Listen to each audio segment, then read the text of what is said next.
오늘 본문 말씀은 우리에게 있어서 아주 익숙한 그런 이야기 중에 하나입니다. 오병이어라고 하는 그런 사건을 다루고 있습니다. 예수님은 배를 타고 빈들로 가셨습니다. 많은 무리가 예수님을 따라갔습니다. 그리고 거기에서 저녁이 되었습니다. 그 따랐던 많은 사람들은 굶주린 상태가 되었고, 그러한 모습들을 보면서 예수님의 제자들은 예수님에게 요청을 합니다. 이 사람들을 마을로 보내서 저녁을 먹을 수 있도록 하는 것이 어떻겠습니까? 그랬는데 예수님께서 뭐라고 말씀하시냐면 그럴 필요가 없다, 그렇게 말씀하십니다. 그럴 필요가 없다. 먹을 것을 너희가 주라. 너희가 먹을 것을 주라. 그렇게 이야기하시는 것이죠. 아무튼 그 먹을 것을 너희가 줘라. 그렇게 하시고 나서 그 제자들이 가지고 온 것이라는 것이 우리가 얘기하는 오병이어인 것입니다. 보리떡 5개와 물고기 2마리. 예수님께서 이것을 가지시고 축사하고 떡을 떼어서 제자들에게 주셨고, 제자들이 또 그 무리들에게 나누어 주었습니다. 오늘 성경은 뭐라고 얘기하냐면 다 배불리 먹었다라고 이야기합니다. 그리고 남은 바구니가 12바구니가 되었다라고 이야기합니다. 여러분, 우리가 잘 알고 있지만 여기서 5,000명이라고 하는 것은 어린아이와 여인들을 뺀 숫자입니다. 그리고 20세 이상 된 남자들만을 이야기하고 있는 것입니다. 그러니까 여기에 모인 큰 무리는 5,000명이 아니라 그 이상 더 많은 무리였음을 볼 수가 있습니다. 오늘 우리가 이 잘 알고 있는 이 본문을 통해서 예수님에 대한 3가지 지식을 알아야 되겠고요. 그 다음에 우리에 대한 2가지 지식을 알아야 할 필요가 있습니다. 첫째, 예수님에 대한 지식 중에 첫 번째는 무엇이냐면 예수님은 불쌍히 여긴다라고 하는 것입니다. 오늘 14절에 있는 말씀 보면 예수께서 나오사 큰 무리를 보시고 불쌍히 여기사 그 중에 있는 병자를 고쳐주시리라, 그렇게 얘기하고 있습니다. 예수님은 그 무리, 빈들 가운데 있는 그 백성들을 보시면서 불쌍히 여겼다, 그렇게 얘기합니다. 그리고 그들의 필요에 따라서 병자들을 고쳐주셨습니다. 예수님께서 그 백성들의 모습을 보실 때마다 느끼셨던 마음이 있는데 그것이 바로 불쌍히 여겼다는 것입니다. 불쌍히 여겼다. 마태복음 9장 35절에서 36절 우리가 읽었던 말씀 가운데 예수님께서 왜 그 백성들을 불쌍히 여겼는가라고 하는 그 이유가 나와 있습니다. 35절에 보면 예수께서 모든 도시와 마을에 두루 다니사 그들의 회당에서 가르치시며 천국 복음을 전파하시며 모든 병과 모든 약한 것을 고치시니라. 무리를 보시고 불쌍히 여기시니 이는 그들이 목자 없는 양과 같이 고생하며 기진함이라. 그 백성들을 보니까 목자 없는 양과 같다, 그렇게 이야기하고 있습니다. 여러분, 우리가 잘 알고 있지만 양은 목자가 없어서는 살 길이 없습니다. 양에게 있어서 목자는 반드시 필요합니다. 목자 없는 양이니까 고생하고 기진맥진한 그러한 처지에 있음을 우리에게 말씀해 주고 있습니다. 예수님 당시에 과연 목자가 없었는가라고 하는 것입니다. 물론 우리가 잘 알고 있는 것처럼 그 당시에 목자들이 있었습니다. 종교 지도자들이 있었고 정치인들도 있었습니다. 그러나 그들은 그들의 지위에 맞는 본질적인 삶을 뒤로 한 채 오직 사리사욕에만 정신이 있었던 사람들이었습니다. 그들의 삶의 방식은 자기의 욕심을 채우는 것에 급급했고 백성들의 형편은 돌아보지 아니하였습니다. 그 당시에도 제사장을 사고 파는 일들이 있었습니다. 대제사장을 사고 파는 일들이 있었습니다. 그러니까 그들이 어떠한 직분을 샀을 때 그것만큼 자기 자신이 그 지위에서 더 많은 것을 얻어내야 되는 것이 사실인 것입니다. 이러한 악순환이 그 백성들, 그 이스라엘 가운데 있었다는 것을 말씀해 주고 있습니다. 그러니까 백성들의 삶은 더욱더 좋지 않은 그런 형편에 처할 수밖에 없는 것이었습니다. 우리가 잘 알고 있지만 예수님께서 요한복음의 말씀을 통해서 이런 말씀하십니다. 참 목자는 양을 위하여서 어떻게 합니까? 목숨을 버린다. 그렇게 얘기했습니다. 그러나 그 당시에 백성들의 목자라고 일컬어지는 사람들은 오히려 양을 잡아먹는 그런 사람들이었습니다. 그러니까 그 백성들을 보니까 예수님께서 어떠한 마음이 드시는 거예요? 불쌍한 마음이 들 수밖에 없어요. 그들의 신세가 너무나도 비참하고 처량한 것입니다.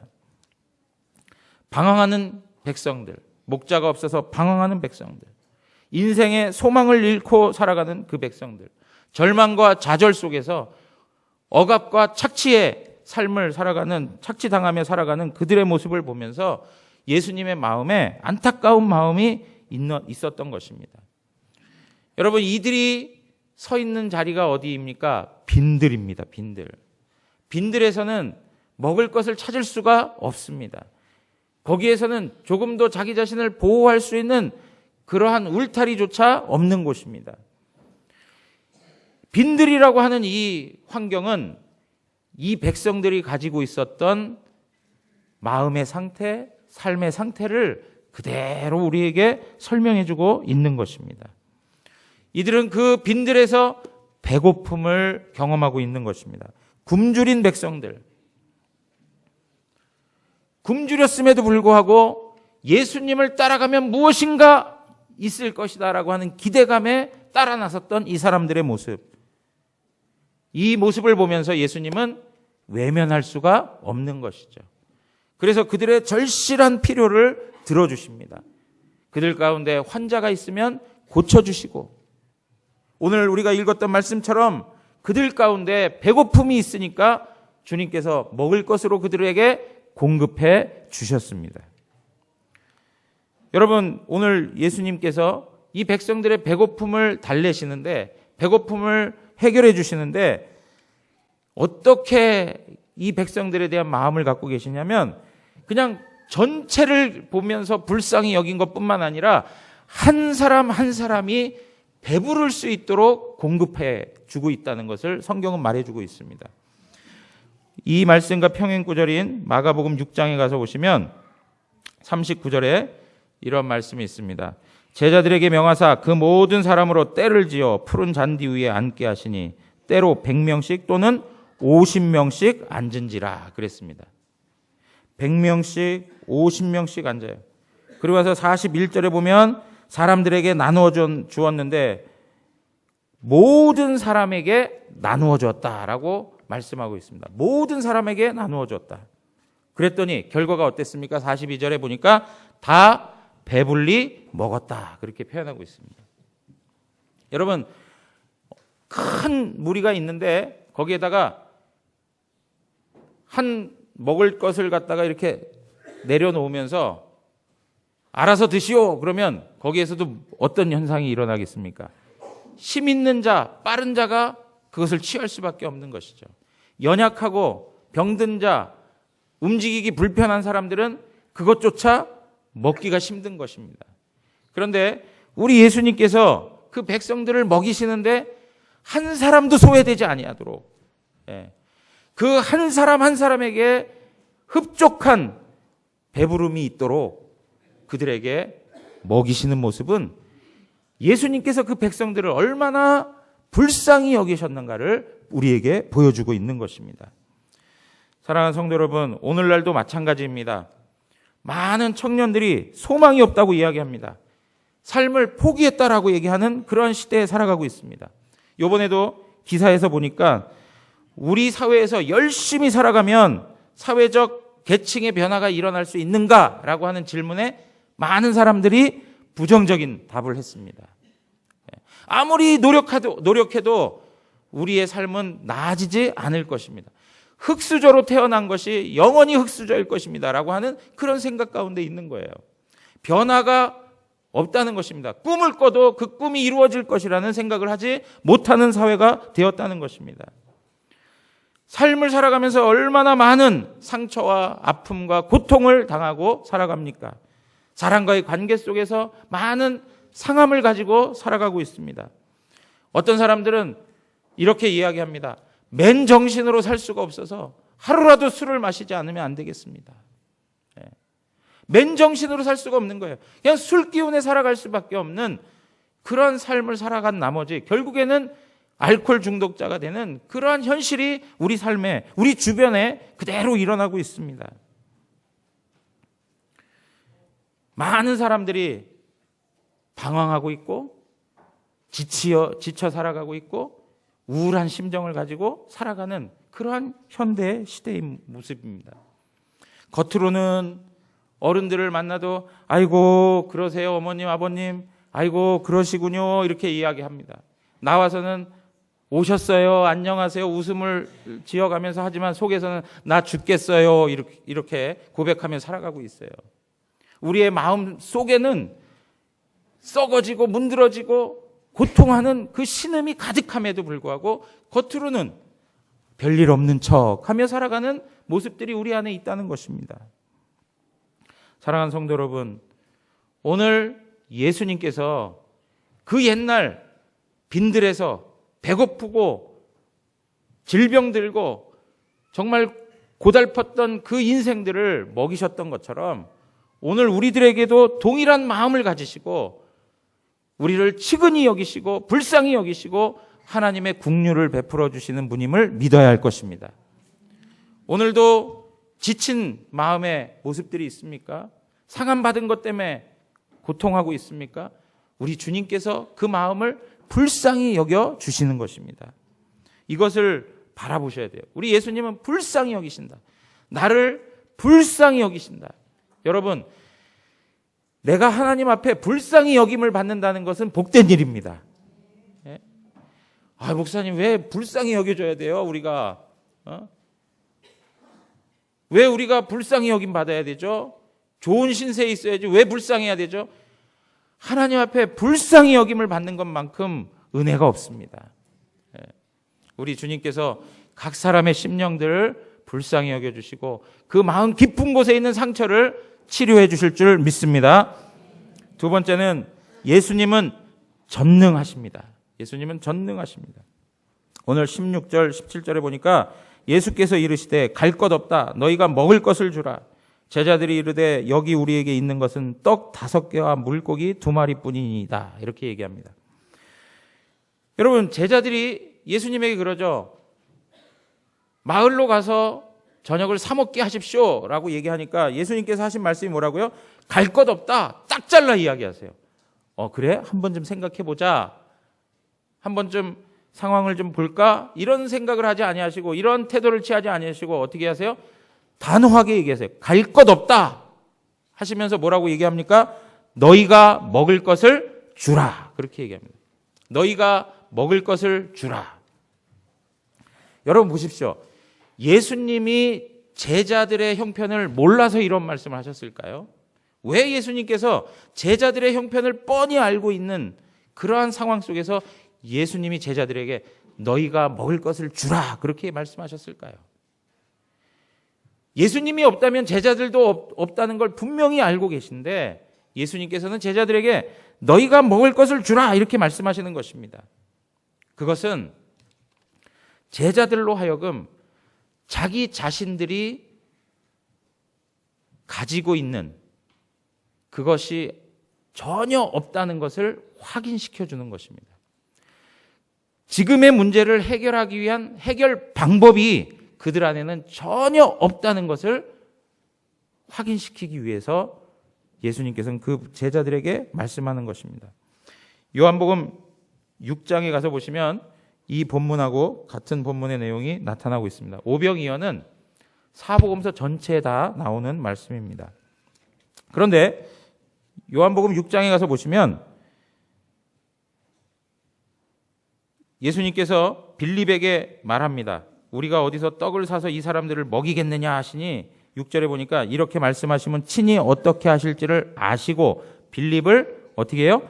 시험하고자 하심이라 그래요. 그러니까 빌립이 이야기합니다. 각 사람으로 조금씩 받게 할지라도 각 사람에게 조금씩 준다 하더라도 200데나리온이 필요할 것입니다. 200데나리온의 떡이 필요할 것입니다. 200데나리온이라고 하는 것은 1년치의 그런 연봉 수준에 해당되는 금액이에요. 조금씩만 나눠줘도 그 이상의 돈이 필요할 것입니다. 그러한 이상의 그 물량이 필요할 것입니다. 라고 이야기하는 것이죠. 그런데 제자 중에 하나, 시몬 베드로의 형제 안드레가 뭘 가지고 왔습니까? 오병이어 보리떡 5개와 물고기 2마리를 가지고 온 것입니다. 그러면서 하는 이야기가 뭐라고 얘기하냐면 이것이 이 많은 사람에게 얼마나 되겠습니까? 그렇게 얘기합니다. 그러니까 지금 빌립도 그렇고 안드레도 그렇고 그 주변에 있었던 제자들도 예수님 우리가 어떻게 먹일 수 있습니까? 우리가 가진 것이 없고 우리의 능력으로는 안 되는 것인데 어떻게 우리 보러 먹이라 하십니까? 이러한 걸 통해서 제자들 안에서는 그 문제를 해결할 수 없다라고 하는 것을 분명하게 가르쳐 주시는 것입니다.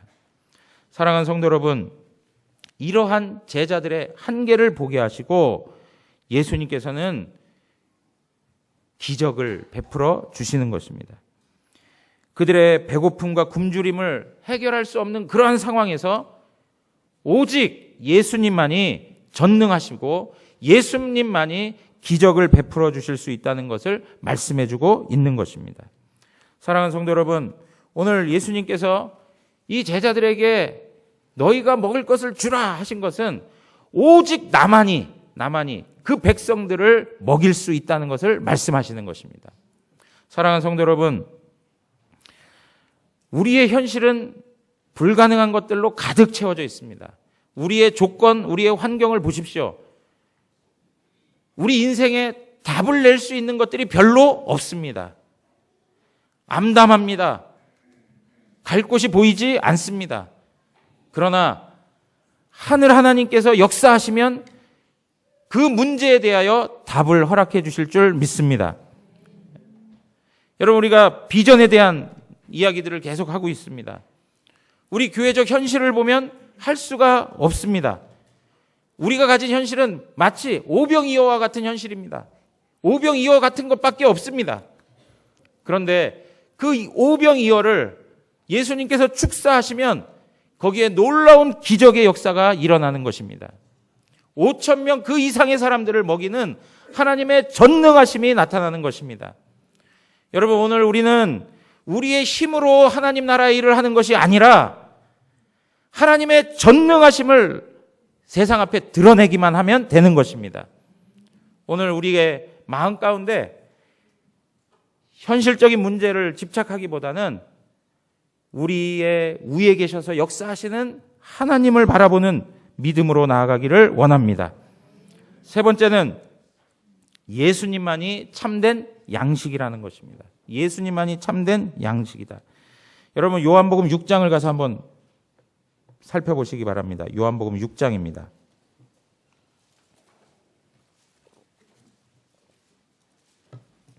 요한복음 6장에 가서 보시면 오늘 읽었던 이 말씀 오병이어의 사건이 나오는데요. 이 오병이어의 사건이 나온 다음에 나타나는 그러한 내용들이 뭐냐면 참된 양식은 바로 예수님이다라고 하는 것을 우리에게 설명해 주고 있습니다. 자, 26절 가서 한번 보시죠. 26절.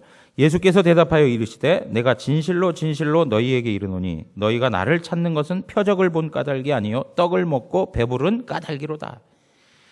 예수님을 계속 쫓아다니는 거죠.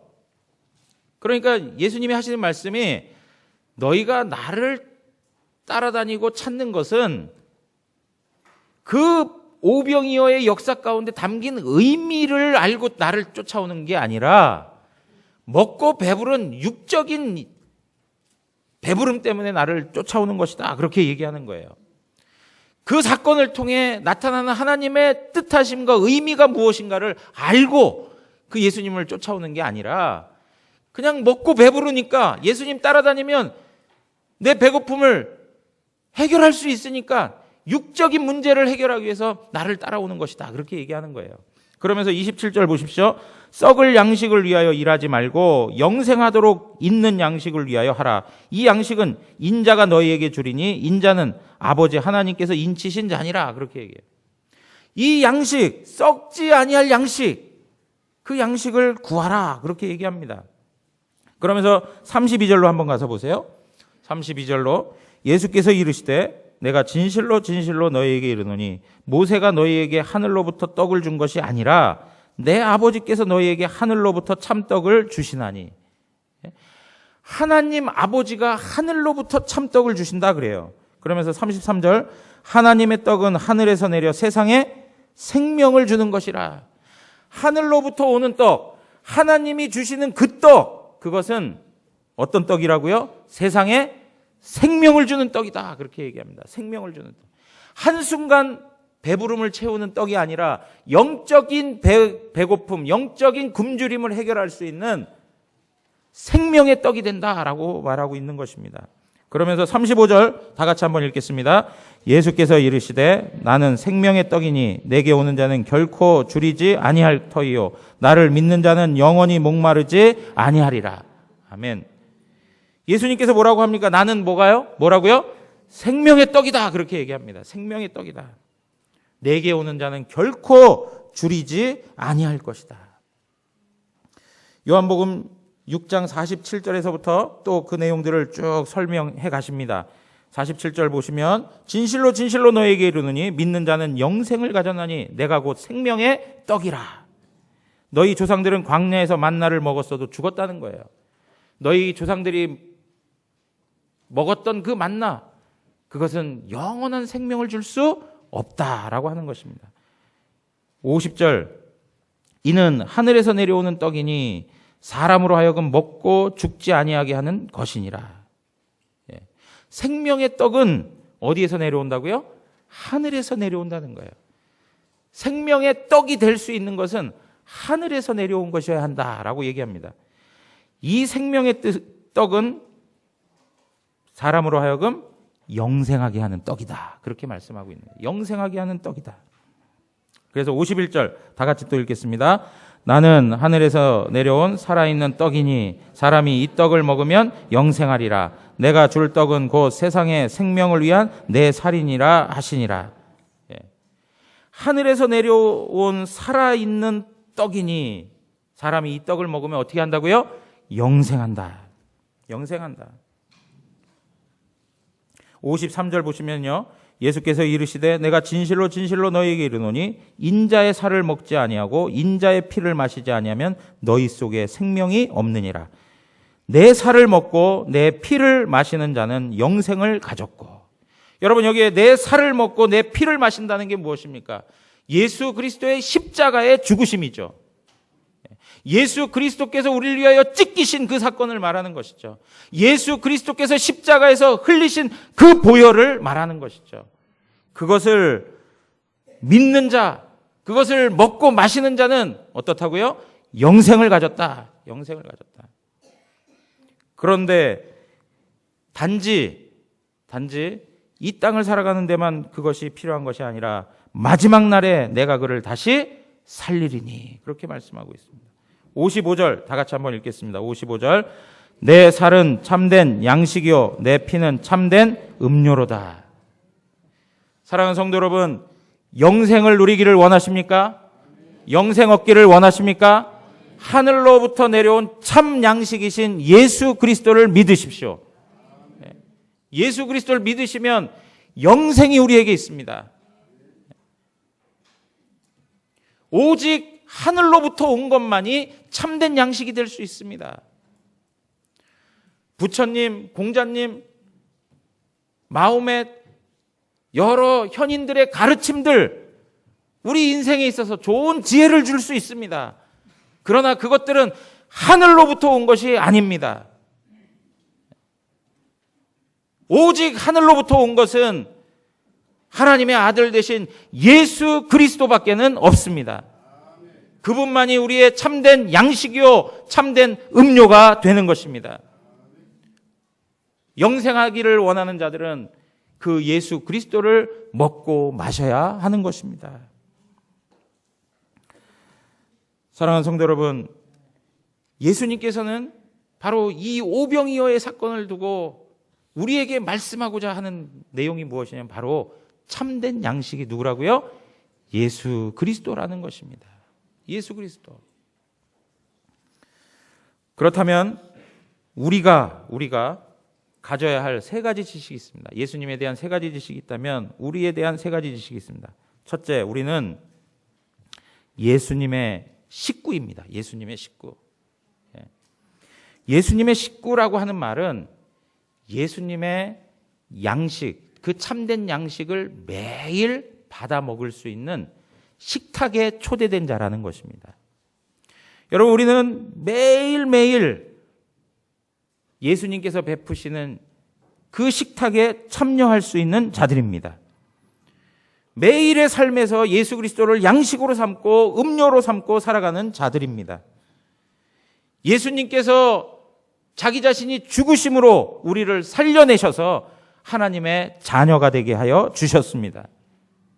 우리 지난번에 강사 목사님 오셔서 우리가 대하는 음식을 대할 때마다 항상 무엇을 생각하라고요? 예수 그리스도의 죽으심을 생각하라고 했습니다. 그러므로 우리가 매일 세 끼 먹는 그 음식이 우리에게 있어서는 성찬이 된다라고 말씀을 했어요. 여러분, 그렇게 식탁에 참여할 수 있는 자는 어떤 자입니까? 하나님의 자녀들만이 참여할 수가 있습니다. 하나님의 자녀들만이. 여러분, 우리가 잘 알고 있는 말씀이지만 무비보셋이라고 하는 사람이 있습니다. 우리 스크린에 없습니다. 사무엘 하로 한번 가서 보겠습니다. 사무엘 하.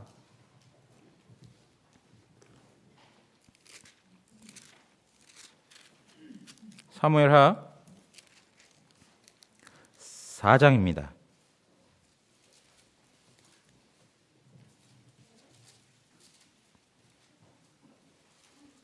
다 같이 4절 함께 읽도록 하겠습니다. 사무엘하 4장 4절입니다. 사울의 아들 요나단에게 다리 저는 아들 하나가 있었으니 이름은 무비보셋이라. 전에 사울과 요나단이 죽은 소식이 이스라엘에 올 때에 그의 나이가 5살이었는데 그 유모가 안고 도망할 때 급히 도망하다가 아이가 떨어져 절개되었더라. 여러분, 사울의 아들 요나단 누구의 친구입니까? 다윗. 예? 요나단에게 누가 있다고요? 아들이 있는데 이름이 무비보셋이라. 근데 어떤 형편에 있습니까? 도망치다가 떨어져서 다리를 절개되었다. 이렇게 얘기하고 있습니다. 자, 9장으로 한번 넘어가 보십시오. 사무엘하 9장입니다.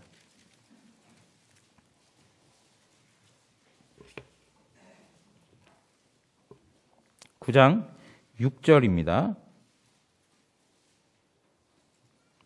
9장 6절.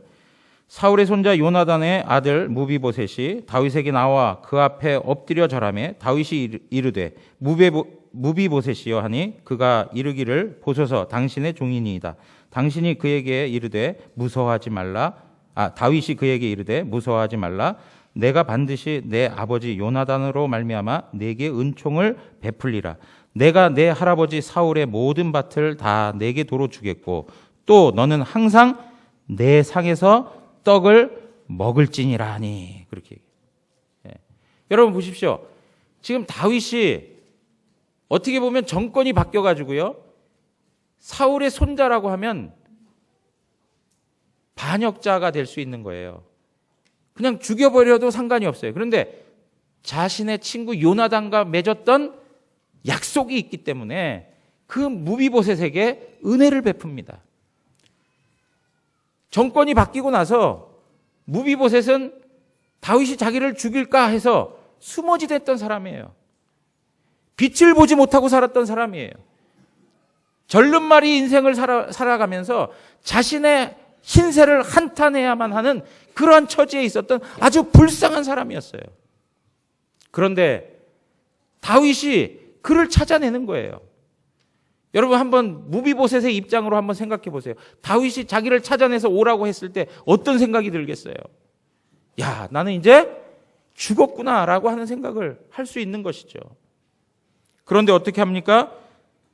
다윗이 말합니다. 무서워하지 말라, 무서워하지 말라.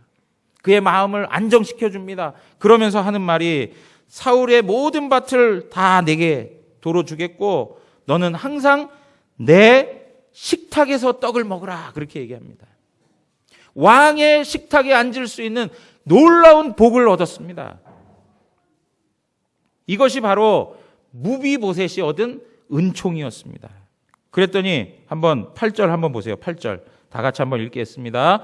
그가 절하여 이르되 이 종이 무엇이기에 왕께서 죽은 개 같은 나를 돌아보시나이까 하니라.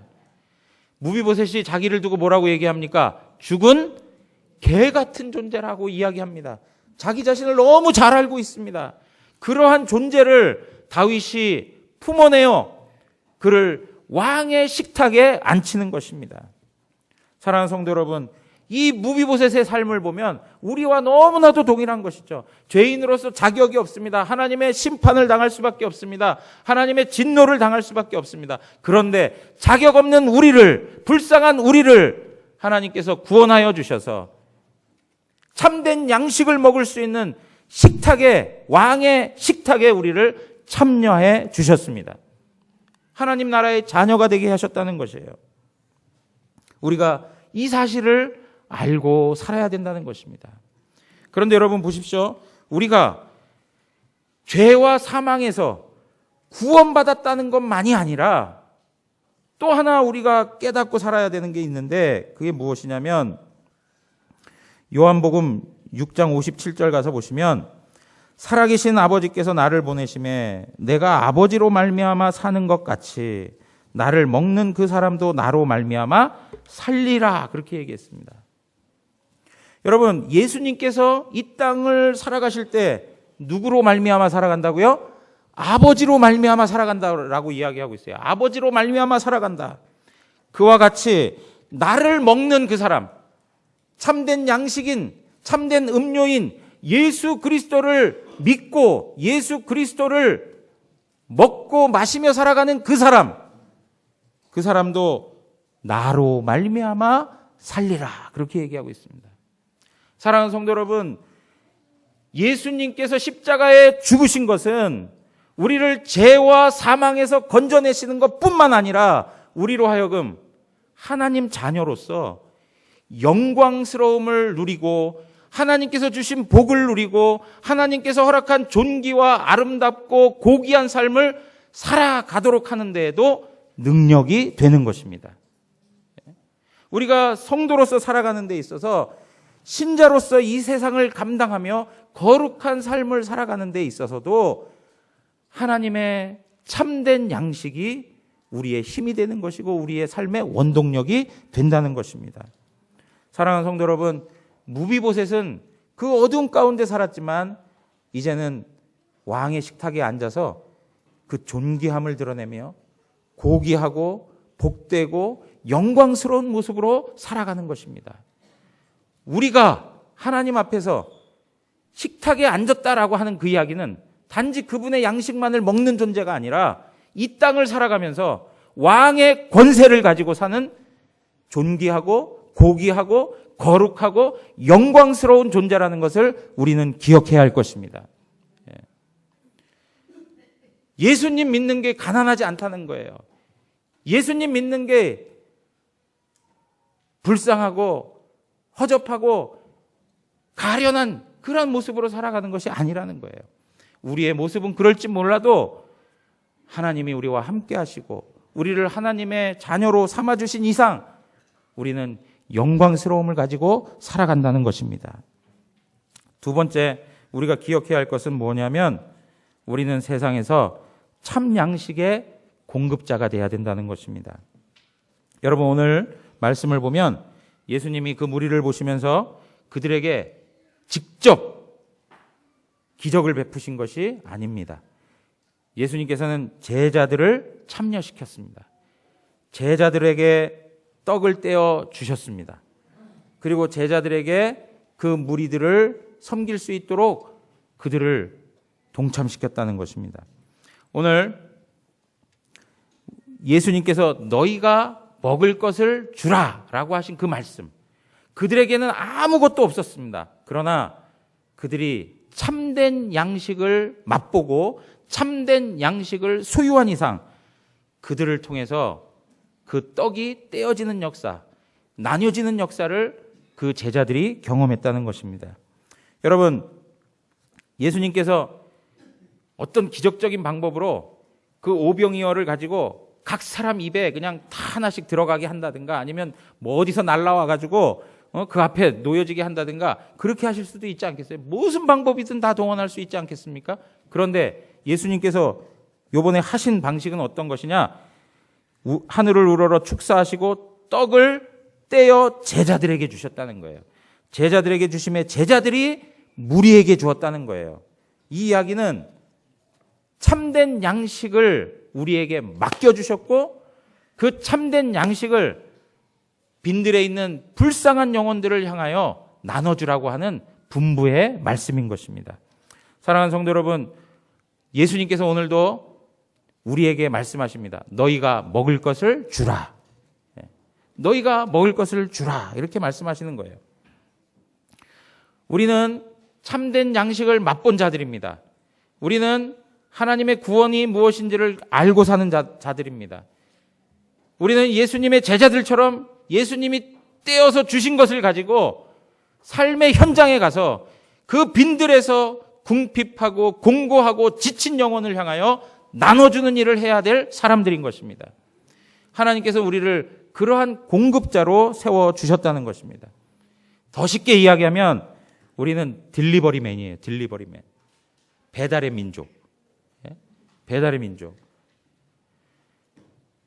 하나님이 맡겨주신 그것을, 그 양식을 허기진 사람들에게 가가지고 나눠주고 섬길 수 있는 그 일을 하나님께서 우리에게 맡겨주셨다는 것입니다. 사랑하는 성도 여러분, 올 한 해 우리가 그 참된 양식을, 그 참된 음료를 허기진 사람에게 공급함으로 말미암아 그 한 영혼이 하나님께 돌아오는 은혜가 있기를 원합니다. 잘 기억하세요. 올 한 해 동안 내가 하나님 앞에서 그 단 한 명을 하나님께로 인도하리라. 하나님께서 나에게 주신 그 참된 양식 단 한 명에게 나눠주고 그 영혼을 배불리하게 하리라.